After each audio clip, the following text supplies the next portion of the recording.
श्री स्वामी समर्थ. स्वागत आहे तुमचं माझ्या YouTube चॅनलवरती. आजचा दिवस तुम्हाला खूप छान, सुखाचा, समाधानाचा जाऊ देत, हीच मी स्वामींच्या चरणी प्रार्थना करते आणि आजच्या या नवीन व्हिडिओला सुरुवात करते. मकर संक्रांत साजरी करण्यासाठी भारतातील विविध राज्यांमध्ये त्यांच्या स्वतःच्या अशा काही विशेष परंपरा आणि प्रथा आहेत. हा सण पंजाबमध्ये लोहरी, तामिळनाडूमध्ये पोंगल, गुजरातमध्ये उत्तरायण आणि उत्तर प्रदेशात अनेक ठिकाणी खिचडी उत्सव या नावाने ओळखला जातो. हा सण जरी वेगवेगळ्या नावाने साजरा केला जात असला तरी याचे कारण मात्र सूर्याचे राशी परिवर्तन आहे. यंदा दिनांक 14 जानेवारी 2025 वार मंगळवारी मकर संक्रांत साजरी केली जाणार आहे. हिंदू धर्मात धार्मिक विधी आणि पूजेमध्ये रंगांवर विशेष लक्ष दिले जाते. शास्त्रानुसार सणासुदीच्या दिवशी विशिष्ट रंगाचे कपडे घालणं खूप शुभ मानलं जातं. मकर संक्रांतीच्या दिवशी या रंगाचे कपडे परिधान केल्याने सर्व देवी देवतांची कृपा होते आणि शनिदेवांची कृपाही प्राप्त होते. आज या व्हिडिओमध्ये 2025 मध्ये आलेल्या मकर संक्रांतीच्या दिवशी स्त्रियांनी नेसण्याचे साड्यांचे शुभ रंग कोणते, कोणत्या रंगाची साडी तुम्हाला मकर संक्रांतीच्या दिवशी चुकूनही नेसायची नाही, साडीबरोबरच बांगड्यांचेही नियम पाळले जातात. तर अशाच बांगड्या आणि याच रंगाच्या बांगड्या तुम्हाला मकर संक्रांतीच्या दिवशी हातामध्ये घालायच्या आहेत. याविषयीची संपूर्ण माहिती जाणून घ्यायची असेल तर व्हिडिओ स्किप न करता शेवटपर्यंत बघा. चॅनलवरती पहिल्यांदा आला असाल तर नक्कीच सबस्क्राईब करा आणि असेच नवनवीन माहितीपूर्ण व्हिडिओ बघण्यासाठी बेल आयकॉनलाही क्लिक करा. त्यामुळे जेव्हाही मी नवीन व्हिडिओ अपलोड करेल तेव्हा त्याचं नोटिफिकेशन सर्वात आधी तुम्हाला मिळेल आणि तुम्ही एक पण व्हिडिओ मिस करणार नाही. मकर संक्रांत म्हणजे महिलांमध्ये एक वेगळाच उत्साह दिसून येतो, कारण मकर संक्रांतीपासून रथसप्तमीपर्यंत घरोघरी महिला हळदी कुंकाचा कार्यक्रम करतात. धर्मशास्त्रानुसार सवाष्ण स्त्रीमधील आदिशक्तीला शरण जाऊन तिच्याबद्दल कृतज्ञता व्यक्त करणं असा होतो. म्हणूनच हळदी कुंकाचं महत्त्व आहे आणि त्याचबरोबर वाण देण्यालाही तितकंच महत्त्व आहे. मकर संक्रांती हा सण सौभाग्याचा सण मानला जातो. म्हणूनच स्त्रिया या दिवशी छान नटतात, तयार होतात. या दिवशी शुभ रंगाच्या साड्या देखील नेसल्या जातात. आपल्या हिंदू संस्कृतीमध्ये काही रंगांना विशेष महत्त्व दिलेले आहे. हे शुभ रंग परिधान केल्याने आपल्याला त्यामधून एक सकारात्मक ऊर्जा लाभते आणि त्याचबरोबर काही अशुभ रंग देखील आहेत. ही रंग चुकूनही कोणत्याही शुभ कार्यामध्ये किंवा पूजा विधीमध्ये परिधान केली जात नाही. म्हणूनच मकर संक्रांतीच्या दिवशी साड्यांचेही असे शुभ रंग आहेत. ते शुभ रंग स्त्रियांनी नेसावेत. पण मकर संक्रांतीने जे वस्त्र परिधान केलेले आहे त्या रंगाची साडी मकर संक्रांतीच्या दिवशी स्त्रियांनी चुकूनही नेसू नये. 2025 मध्ये आलेल्या मकर संक्रांतीच्या दिवशी कोणत्या अशा शुभ रंगाची साडी सर्व स्त्रियांनी नेसावी हे आता आपण जाणून घेऊया. तर त्यातला सगळ्यात पहिला रंग जो आहे तो आहे हिरवा रंग. हिरवा रंग हा सौभाग्याचे प्रतीक मानला जातो. हिरव्या रंगाचा स्वामी ज्योतिषाचा राजपुत्र ग्रह बुध आहे, जो पृथ्वीचा प्रतीक आहे. हा रंग हसू, तारुण्य आणि आशाशी निगडित आहे. हिरवा रंग वसंत ऋतू, आशा, निसर्ग, नवजीवन, परिश्रम आणि तारुण्याचा आहे. हिरवा रंग हा विवाह तसेच सवाष्णीच्या सौभाग्याचे प्रतीक मानला जातो. हिरवा रंग देवांना प्रसन्न करतो. भगवान शिव हिरवाईमध्ये ध्यानाच्या प्रेमासाठी ओळखले जातात. त्याचबरोबर हिरवा रंग गणपतींना खूप प्रिय आहे. अशा स्थितीमध्ये मकर संक्रांतीच्या दिवशी जर तुम्ही हिरवा रंग घातला तर तुम्हाला प्रथम पूज्य श्री गणेशांचा आशीर्वाद मिळेल आणि तुमच्या घरामध्ये रिद्धी सिद्धीचे आगमन होईल असे मानले जाते. त्यानंतरचा दुसरा रंग जो तुम्ही मकर संक्रांतीच्या दिवशी नेसू शकता तो शुभ रंग म्हणजे लाल रंग. लाल रंगाला हिंदू धर्मामध्ये शुभाचे प्रतीक मानले जाते. लाल रंग धारण केल्याने देवी लक्ष्मीची विशेष कृपा प्राप्त होते.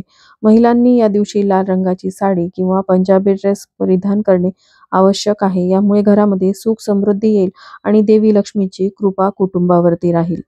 नंतरचा तिसरा रंग म्हणजे केशरी किंवा भगवा रंग. हिंदू धर्मात हा रंग खूप शुभ मानला जातो. हा रंग परिधान केल्याने सूर्यदेवांचा आशीर्वाद मिळतो. त्यामुळे मकर संक्रांतीच्या दिवशीही हा रंग परिधान करू शकता. भगवा रंग अग्नीचे प्रतीक आहेत, म्हणूनच हिंदू धर्मामध्ये त्याचे विशेष महत्त्व आहे. असे म्हटले जाते की भगवा रंग ज्ञान, त्याग, शौर्य, पवित्रता आणि सेवा यांचे प्रतीक आहे, जे हिंदू धर्माच्या मूलभूत घटकांपैकी एक आहे. म्हणूनच छत्रपती शिवाजी महाराजांच्या सैन्याच्या रामकृष्ण अर्जुनाच्या रथावरील ध्वज या रंगाचे आहेत. हा सूर्योदय आणि सूर्यास्ताचाही रंग आहे, जो अधर्माचा अंधार दूर करून धर्माचा प्रकाश पसरवण्याचा संदेश देतो. त्यानंतरचा पुढचा रंग म्हणजे गुलाबी रंग. गुलाबी रंग देवी लक्ष्मीला अतिशय प्रिय आणि सौभाग्याचा निदर्शक मानला जातो. हा रंग सकारात्मकता आणि प्रेमाचाही सूचक मानला जातो. मकर संक्रांतीच्या दिवशी गुलाबी रंग धारण केल्याने भगवान श्रीकृष्ण आणि राधाराणी प्रसन्न होतात. असे म्हटले जाते की हा रंग धारण केल्याने जीवनामध्ये शांती आणि समृद्धी येते. आपल्यापैकी सर्वांनाच गुलाबी रंग हा अतिशय प्रिय आहे. त्यामुळे गुलाबी रंगाची साडी तुम्ही मकर संक्रांतीच्या दिवशी नक्कीच नेसू शकता. त्यानंतरचा पुढचा रंग आहे तो म्हणजे पिवळा रंग. पिवळा रंग देवगुरु बृहस्पती आणि भगवान विष्णू यांच्याशी संबंधित आहे. ज्योतिषशास्त्रानुसार गुरु हा अध्यात्म आणि धर्मासाठी जबाबदार ग्रह आहे. म्हणूनच मकर संक्रांतीच्या दिवशी पिवळ्या रंगाचे कपडे घाला. यामुळे तुमचे मन धार्मिक कार्यात आणि उपासनेमध्ये व्यस्त राहील. असे मानले जाते की पिवळ्या रंगाचे कपडे परिधान केल्याने मनात सकारात्मक भावना निर्माण होतात आणि श्रीहरींच्या कृपेने सौभाग्य प्राप्त होते. पिवळा रंग हा गुरुग्रहाशी संबंधित आहे. त्यामुळे पिवळा रंग नेसल्याने आपला गुरुग्रह बलवान होतो. गुरुग्रह बलवान करण्यासाठी आपण हळदीचे अनेक उपाय करत असतो. हळद देखील पिवळ्याच रंगाची आहे. त्यामुळे मकर संक्रांतीच्या दिवशी तुम्ही पिवळ्या रंगाची साडी देखील नेसू शकता. मकर संक्रांती ही पौष महिन्यामध्ये आलेली असते आणि पौष महिन्यामध्ये थंडीचे दिवस असतात. वातावरणामध्ये असलेली थंडी शोषून घेण्यासाठी गडद रंगाच्या साड्या मकर संक्रांतीच्या दिवशी नेसल्या जातात. या काही शुभ रंगासोबतच तुम्ही तपकिरी, पोपटी रंगाची, निळ्या, जांभळ्या रंगाच्या साड्या देखील नेसू शकता. हिंदू धर्मातील प्रत्येक सणाला ऋतुमानानुसार महत्त्व आहे आणि त्यामागे काही धार्मिक आणि नैसर्गिक कारणे देखील आहेत. हा दिवस आणि रात्र हिवाळ्यातील सर्वात थंड आणि खूप मोठी असते. त्यामुळे या मोठ्या रात्रीच्या काळोखाला निरोप देण्यासाठी या दिवशी गडद रंगाचे कपडे घातले जातात. आता तुम्ही म्हणाल की हे सगळे शुभ रंग आहेत, तर कोणतं असं वस्त्र तुम्हाला चुकूनही नेसायचं नाही? कोणतंही शुभ कार्य असेल, पूजाविधी असेल, त्यावेळेस आपण शुभ रंगाचेच कपडे घालतो, ज्यामध्ये काळ्या रंगाचे कपडे आपण चुकूनही घालत नाही. पण बघा, मकर संक्रांती हा सण असा आहे, या दिवशी काळ्या रंगाचे कपडे घातले जातात. काळ्या रंगाची वस्त्रे ही बाहेरची उष्णता शोषून घेऊन शरीर उबदार ठेवतात. म्हणून थंडीमध्ये येणाऱ्या या सणाला म्हणजेच मकर संक्रांतीला काळ्या रंगाची वस्त्रे नेसण्याची प्रथा आहे. नवविवाहित वधूच्या पहिल्या संक्रांतीला तिला काळी साडी व हलव्याचे दागिने भेट दिली जातात. बाळाच्या पहिल्या संक्रांतीनिमित्त त्यालाही काळ्या रंगाचे कपडे व हलव्याचे दागिने घातले जातात. त्यामुळे आपल्याला या संक्रांतीच्या दिवशी काळ्या रंगाची साडी देखील नेसता येणार आहे. पण अशी कोणती साडी आपल्याला मकर संक्रांतीच्या दिवशी चुकूनही नेसायची नाही? तर पहा, यंदा मकर संक्रांती ही पिवळ्या रंगावर आलेली आहे. म्हणजेच तिने पिवळ्या रंगाचे वस्त्र परिधान केलेले आहे. बघा, आधी सांगितल्याप्रमाणे पिवळा रंग हा अतिशय शुभ मानला जातो. कोणत्याही शुभ कार्यामध्ये पिवळा रंग नेसल्याने आपल्याला त्यातून एक सकारात्मक ऊर्जा मिळते. असं असलं तरी ज्यावेळेस मकर संक्रांती त्या रंगाचं वस्त्र परिधान करून येते, त्या वर्षी तुम्हाला ते वस्त्र जे आहे ते निषिद्ध मानण्यात येतं. म्हणजे ते वस्त्र तुम्हाला मकर संक्रांतीच्या दिवशी चुकूनही नेसायचं नसतं. म्हणून यंदा तुम्हाला मकर संक्रांतीच्या दिवशी पिवळ्या रंगाची साडी चुकूनही नेसायची नाही. पिवळा रंग सोडून सांगितलेले इतर कोणतेही रंग, त्यासोबतच काळ्या रंगाची साडी देखील तुम्ही मकर संक्रांतीच्या दिवशी नेसू शकता. आता साडी नेसण्याबरोबरच आपण सर्व स्त्रिया छान नटतो. त्याचबरोबर हातावरती मेहंदी काढली जाते, हातामध्ये बांगड्या घातल्या जातात. पण मकर संक्रांतीच्या दिवशी आवर्जून बांगड्या ह्या भराव्यात. पण बांगड्या भरत असताना कोणत्या अशा रंगाच्या बांगड्या आपल्याला घालायच्या आहेत आणि बांगड्यांचे नियम कोणते आहेत हेही आता आपण जाणून घेऊयात.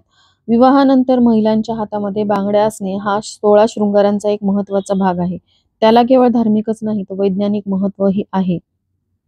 विवाहित महिलांनी हातामध्ये बांगड्या घातल्याने पतीचे आयुष्य वाढते, शृंगारांमधील एक आवश्यक शृंगार मानले जाते. यामुळेच आपल्याला मकर संक्रांतीच्या दिवशी हातामध्ये बांगड्या भरायच्या आहेत आणि त्या हिरव्या रंगाच्याच बांगड्या भरायच्या आहेत. हिरव्या रंगाच्या बांगड्या घातल्याने आपल्याला बुधग्रहाचा आशीर्वाद प्राप्त होतो. विवाहित महिलांना पुण्य प्राप्त होते. तर दुसरीकडे वास्तुशास्त्रानुसार हिरव्या रंगाच्या बांगड्या घरामध्ये घातल्याने सकारात्मक ऊर्जेचा संचार वाढतो. कारण हिरवा रंग हा सौभाग्याचे प्रतीक मानला जातो. त्यामुळे आपल्याला हिरव्या रंगाच्या बांगड्या घालायच्या आहेत. या बांगड्या घालत असताना एका हातामध्ये 6 आणि दुसऱ्या हातामध्ये 7 अशा संख्येमध्ये बांगड्या घालाव्यात. तुम्हाला जास्त बांगड्या आवडत नसल्या तरी देखील या एका नियमाचं पालन करावं. ज्यांना बांगड्या आवडतात त्यांनी हात भरून बांगड्या भराव्यात. पण बांगड्या भरत असताना त्यामध्ये एक तरी लाख असलेली लाखीची बांगडी जी असते ती घालावी असं म्हणतात. मकर संक्रांतीच्या दिवशी अशा बांगड्या भरल्याने तुम्हाला अखंड सौभाग्याची प्राप्ती होते बांगड्या ह्या नेहमी काचेच्याच घालाव्यात. प्लास्टिकच्या किंवा मेटलच्या बांगड्याही बाजारामध्ये मिळतात, पण तुम्हाला मकर संक्रांतीच्या दिवशी काचेचीच बांगडी घालायची आहे. हिरव्या रंगाव्यतिरिक्त तुम्ही लाल किंवा पोपटी रंगाच्या बांगड्या सुद्धा हातामध्ये घालू शकता. तो रंग देखील सौभाग्याचा रंग मानला जातो. पण चुकूनही प्लास्टिक किंवा मेटलच्या हातामध्ये बांगड्या भरू नका. सवाष्ण स्त्रियांनी नेहमी काचेच्याच बांगड्या हातामध्ये भराव्यात.